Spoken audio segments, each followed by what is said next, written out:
Well, giddy up. It is Advent Calendar day number 17. We're getting so much closer to Christmas now. If you haven't finished your Christmas shopping yet, well, shame on you, kind of. But if you're looking for a gift to pick up for somebody who you know loves Jesus and wants to read through the Bible in a year, I'd recommend the book Learn the Bible in a Year. It's a book that I wrote that helps us read through the entire Bible in one calendar year. The book comes with daily questions as well as daily podcast episodes to help you go through the Bible in a year so that you're not alone. So if you've run out of gift ideas for your loved ones, Learn the Bible in a Year is a great option. The link for this book is in the description of this episode.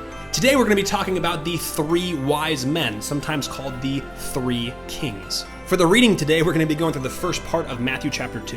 After Jesus was born in Bethlehem in Judea during the time of King Herod, Magi from the east came to Jerusalem and asked, "Where is the one who has been born King of the Jews? We saw his star when it rose and have come to worship him." So enter the Magi. Magi is just another word for wise men. Another interpretation of the word Magi is the word ruler or king. That's why we interchangeably use wise men and Magi when telling the Christmas story. And these folks were probably astronomers from a faraway land, likely Persia or Babylon. They studied stars, they were very well-educated men, and they would have been very important people in their own countries. And they saw a star, but not just any star, some special star. Now, scholars actually don't know what was special about this particular star that led these Magi to come to Jesus. That's still a mystery even today. So they left their homes and followed the star and found themselves in Israel. When King Herod heard this, he was disturbed and all Jerusalem with him. When he had called together all the people's chief priests and teachers of the law, he asked them where the Messiah was to be born. "In Bethlehem in Judea," they replied, "for this is what the prophet has written. But you, Bethlehem, in the land of Judea, are by no means least among the rulers of Judah, for out of you will come a ruler who will shepherd my people Israel." So that's very interesting here. King Herod did not know exactly what these Magi were talking about, but the religious leaders did. They knew that the Messiah was going to be born specifically in Bethlehem, the city of David. Which is definitely very ironic. These religious leaders are confirming that the Messiah is to be born in Bethlehem, just like Jesus was. And then 33 years later, it's these same type of religious leaders that are condemning Jesus for calling himself the Messiah, even though it was the religious leaders that confirmed the prophecy from Micah 700 years prior. And if that's not hypocrisy, well, I don't know what hypocrisy means then. Then Herod called the Magi secretly and found out from them exactly the time the star had appeared.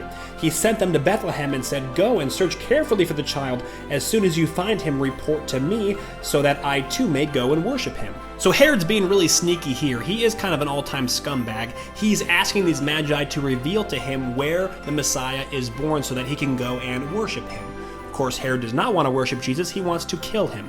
Anybody who's called the King of the Jews is certainly a threat to somebody who's called King Herod. So Herod's got nasty intentions, and let's see what the Magi do about it. After they had heard the king, they went on their way, and a star they had seen, when it rose, went ahead of them until it stopped over the place where the child was. When they saw the star, they were overjoyed. On coming to the house, they saw the child with his mother, Mary, and they bowed down and worshipped him. Then they opened their treasures and presented him with gifts of gold, frankincense, and myrrh. And having been warned in a dream not to go back to Herod, they returned to their country by another route. This brings up kind of an interesting question for me. If the star, like it says in the scriptures here, directed these Magi directly to where Jesus was, then why did the Magi have to stop and ask Herod and his court where the Messiah was to be born?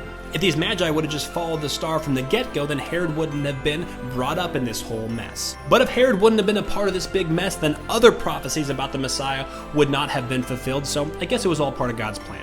So long story short, these Magi, who were pagans, they would not have been people who feared God necessarily, came to worship Jesus.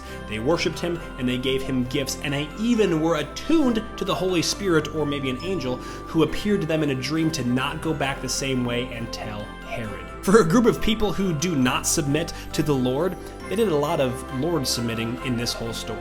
What a cool miracle. Thank you so much for tuning into the episode today. Don't forget to pick up your copy of Learn the Bible in a Year, and I will see you Advent Calendar Day 18 tomorrow.